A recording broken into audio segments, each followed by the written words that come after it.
Islam tahun 2006. Saya perwakilan dari SDN Negeri Riakolot 07.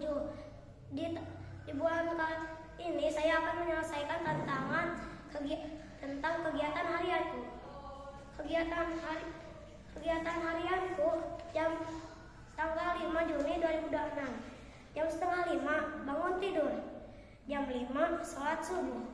Jam 5:15 siap-siap sekolah. Jam setengah 11 pulang sekolah. Jam 12 sholat zuhur. Jam 13 bermain. Pukul 14 tidur siang. Pukul 15 sholat asar dan belajar. Pukul 16 mandi dan mengaji.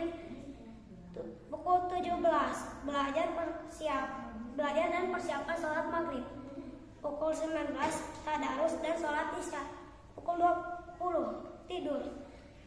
Catatan agenda harianku: belajar dan bermain sesuaikan dengan waktunya. Terima kasih. Assalamualaikum warahmatullahi wabarakatuh.